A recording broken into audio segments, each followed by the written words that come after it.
Kan aku jualan di desa ya, di desa. Dan ada beberapa orang dari daerah yang bahkan nge-WhatsApp, nge-WA untuk pesen barang di sini gitu loh. Untuk order barang di sini, dan gak hanya satu, ada beberapa yang pesan lewat WA, ada yang langsung datang ke sini, ada yang macam-macam lah dari situ. Jadi lumayan membantu itu daripada kita cuman mengandalkan toko dan kita ngeluh sama mereka yang sudah jualan online yang kayak gini dan sebagainya, nggak masalah.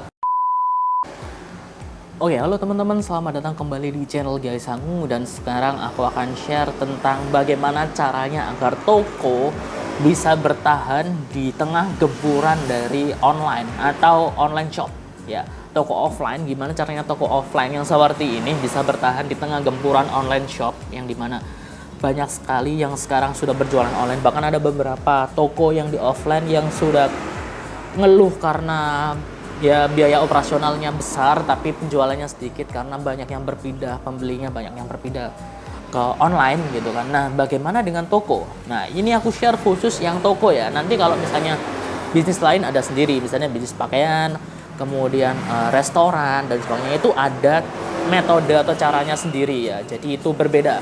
Kali ini aku akan share bagaimana dengan toko. Ya mungkin ada kesamaan dengan bisnis lain, tapi ya aku fokuskan di toko. Nah, yang pertama adalah teman-teman coba cari produk apa yang kira-kira dibutuhkannya itu segera. Jadi nggak bisa nunggu. Karena kelemahan dari online itu adalah mereka itu harus nunggu pengiriman, ya kan? Kelemahan dari online itu harus nunggu pengiriman. At least minimal 1 hari lah. Nah, mana atau apa kira-kira produk yang dibutuhkannya itu cepat. Misalnya butuh saat ini, ya harus beli saat ini juga. Nah, salah satu contohnya misalnya katakanlah adalah sabun. Tapi sabun yang kecil, ya, sabun yang kecil. Misalnya katakanlah sabun yang murah-murah ya, punya 2000-an, sabun batang yang 2000-an, atau sabun cuci piring yang murah-murah kayak gitu.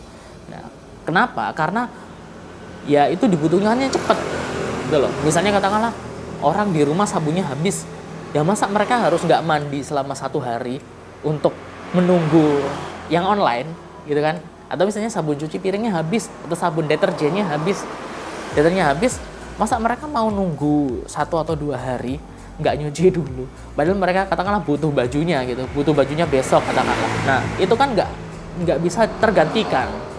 Atau barang-barang kebutuhan pokok atau sembako, misalnya kayak beras, gula, kayak bumbu masakan, itu kan mereka butuhnya hari ini, ya belinya hari ini, nggak bisa besok, ya kan? Nggak bisa, istilahnya nggak bisa ditunda. Nah, itu adalah barang-barang yang bisa kita jual di toko kita biar tidak ada, jadi kita tidak ada persaingan dengan toko online gitu. Oke? Itu satu ya. Carilah barang-barang apa saja yang kira-kira dibutuhkan cepat atau barang-barang yang tidak bisa dikirim, tidak tahan untuk dikirim. Contohnya misalnya adalah makanan siap saji, atau makanan yang fresh, atau sayur yang fresh, atau es batu katakanlah, ice cream. Aku nggak tahu sih es krim bisa dikirim atau enggak, ya mungkin dengan pengiriman khusus ya. Tapi kalau di online aku jarang sih menemukan barang es krim katakanlah seperti itu. Jadi barang yang susah atau mungkin tidak bisa untuk dikirim, itu yang nomor 2. Yang nomor 3 adalah kalian beli barang-barang atau jual barang-barang yang tidak dijual di online, tidak dijual di toko online. Itu banyak. Contohnya misalnya katakanlah di toko kalian, biasanya di toko-toko kelontong juga itu ada yang jualan rokok, ya kan? Seperti ini di belakang ini. Jadi ini adalah rokok ya di sini. Itu, dan ini sangat laku banget, sangat laris banget. Kenapa? Karena di online nggak dijual. Kan ada larangannya kan untuk berjualan barang-barang tertentu ya, seperti rokok itu nggak dijual. Tapi kalau di toko seperti ini dijual, ada gitu. Nah, itu biasanya orang nyari karena nggak mungkin beli di online. Nah, gitu. Terus apalagi ya? Misalnya tabung gas. Tabung gas ini aku nggak pernah menemukan sih di online. Jadi jualan tabung gas LPG ya, yang 3 kilo atau berapa kilo itu nggak dijual di online. At least aku belum pernah menemukannya gitu lah. Aku belum pernah menemukannya. Jadi kalian bisa jualan itu karena orang nggak mungkin beli itu di online, ya kan? Jadi cari barang-barang yang seperti itu, stok lebih banyak barang-barang yang seperti itu. Oke. Itu kemudian selanjutnya ya teman-teman harus mengikuti online. Karena orang sudah berpindah ke online dan teman-teman juga harus mengikuti online. Online itu bukan hanya sekedar kita jualan di sosial media. Bukan hanya kita jualan di marketplace. Oke, kalau misalnya kita jualan di marketplace, oke, tapi kita akan bersaing dengan toko-toko online yang sudah duluan di sana. Misalnya yang sudah ada banyak pelanggannya, reviewnya udah bagus, udah banyak terjualnya, tokonya udah dikenal, dia sudah pakai iklan dan sebagainya. Ya, kalau misalnya kita toko baru ya kita akan kalah di sana. Oke, kalau kita jualan produknya nggak unik ya, dan kita nggak branding juga, nggak punya strategi marketing juga, kita akan kalah dengan orang-orang itu, dengan mereka-mereka yang sudah gede. Nah, kita tonjolkan atau kita fokuskan promosi kita itu di konten-konten atau di sosial media plus di Google. Nah, yang pertama di sosial media. Kenapa di sosial media? Teman-teman coba share info-info nggak hanya tentang toko teman-teman, tapi share sesuatu atau kejadian atau hal-hal yang berhubungan dengan area di sekitar kalian. Misalnya di kota kalian sedang terjadi apa, ada berita apa, ada acara apa, itu kalian share di sosial media sambil kalian mencari followers di sana. Nah, kenapa aku saranin share hal-hal yang terjadi di kota kalian atau di area kalian atau di daerah kalian? Karena tujuannya nanti itu adalah untuk orang berbelanja langsung ke toko, bukan berbelanja online. Karena kelebihan dari toko offline itu adalah orang bisa mencobanya secara langsung. Ya. Nah, orang bisa datang ke toko offline itu karena mereka berada di lokasi yang dekat dengan toko kalian. Ya, nggak mungkin kan orang tiba-tiba dari jauh, katakanlah dari luar kota, tiba-tiba hanya untuk pengen beli ke toko kalian, mereka datang jauh-jauh dari luar kota, kan nggak mungkin. Nah, ya mungkin sih, tapi kemungkinannya kecil banget gitu loh. Makanya kalian harus target orang-orang yang ada di area sekitar kalian, di tengah kota atau di sekitar daerah kalian. Makanya penting untuk share-share kejadian-kejadian yang ada di sana biar engagement-nya naik. Ya, nah setelah kalian share itu di sosial media, kalian baru share toko kalian. Misalnya kalian jualan minuman, kalian jualan snack, kalian jualan apa, itu tampilkan di sana. Plus juga ini yang mungkin cukup berdampak, kalian bikin akun Google Business. Kalian daftarkan toko kalian ini di Google Business atau di Google Map. Jadi nanti orang misalnya nyari sesuatu di Google, katakanlah nyari toko sembako terdekat, klik, kalau data kalian masuk di Google Business atau Google Map, nanti toko kalian akan muncul dan orang bisa datang ke toko kalian dari sana, gitu. Karena ya itu tadi seperti yang aku bilang, orang kan sudah berpindah ke online kan, berarti mereka sudah terbiasa dengan mencari sesuatu di internet.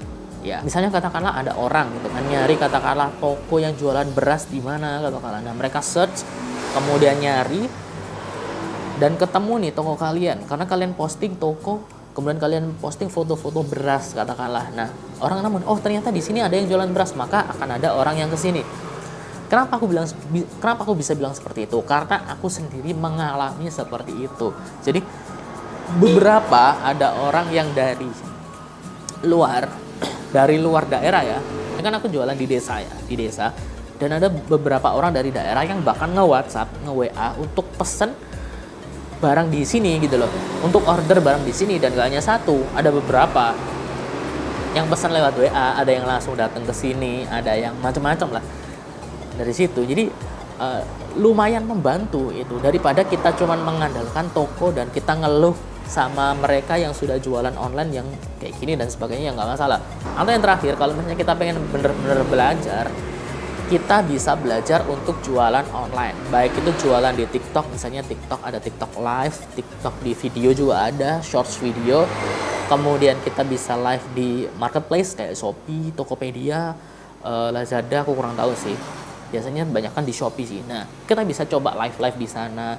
Aku ngerti pasti bakalan banyak yang mengalami tidak ada penonton, sepi penonton. Iya, karena pertama kali memang seperti itu. Dan ya kalian harus terus Artinya jangan menyerah atau jangan sedih di percobaan pertama kalian. Jadi misalnya kalian nyoba bikin video di sosial media atau live di TikTok atau bikin akun di Google katakanlah, seperti yang aku sudah bilang tadi. Pertama mungkin kalian nggak akan berhasil, akan sepi penonton, nggak ada yang nonton, nggak ada pengaruh. Iya memang nggak apa-apa. Memang pertamanya seperti itu. Kenapa bisa seperti itu? Karena konten di sosial media itu udah banyak banget gitu loh.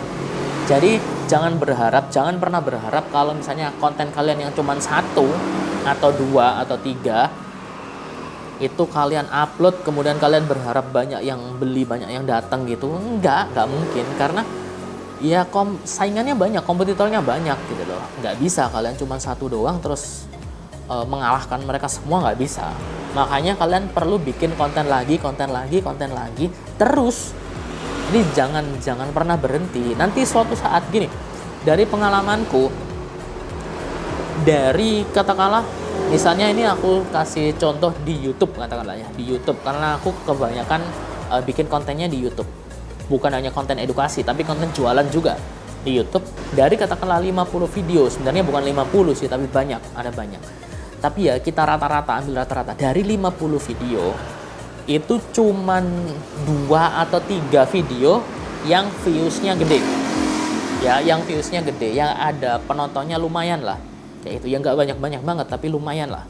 Itu ada 2 sampai 3 video dari 50. Yang lainnya viewsnya ya cuman puluhan, cuman ratusan gitu. Bahkan ada yang nggak ada yang nonton, ya ada. Gitu. Dari 2 atau 3 video itu bisa menggantikan atau bisa hasilnya itu bisa menggantikan kegagalanku yang banyak itu. Jadi nggak masalah. Nah, kebanyakan orang itu cuman bikin 1 video gagal, 1 atau 5 atau berapa video terus gagal, terus udah nyerah. Akhirnya kan nggak terbayar ya. Nah, aku saranin bagi kalian ya bikin aja terus sampai ada 1 atau 2 video yang gede view-nya, yang gede, yang banyak, yang ya besar lah. Itu nanti hasilnya akan bisa menggantikan semua video yang kalian buat. Gitu. Sebenarnya tipsnya kayak gitu doang sih. Dan kalian juga nggak bisa diam doang atau duduk diam doang. Misalnya gagal ya belajar. Gagalnya ini kenapa? Terus nanti solusinya ke depannya gimana? Ya belajar dari sana. Jangan terdiam doang. Misalnya gagal, oh ya udah gitu, enggak. Belajar. Salahku di mana? Kemudian aku kurang belajar apa? Misalnya di internet, oh aku nggak bisa nambahkan produk nih di TikTok katakanlah. Ya coba belajar. Cobain aja, pencet-pencetin kayak gitu. Terus kemudian di Shopee katakanlah aku nggak bisa masukkan produknya, coba belajar aja, pencet-pencetin kayak gitu. Belajar aja pokoknya. Salah ya memang salah. Aku dulu malah banyak salahnya. Pertama kali nyoba juga banyak banget yang salah, tapi ya akhirnya dari situ belajar sampai akhirnya bisa gitu. Oke? Oke teman-teman, semoga tips tadi bisa membantu kalian buat bisa bertahan di tengah gempuran banyaknya jualan online. Jangan lupa untuk klik tombol like dan subscribe channel ini dan nyalakan notifikasinya. Sampai jumpa di video selanjutnya. Dadah.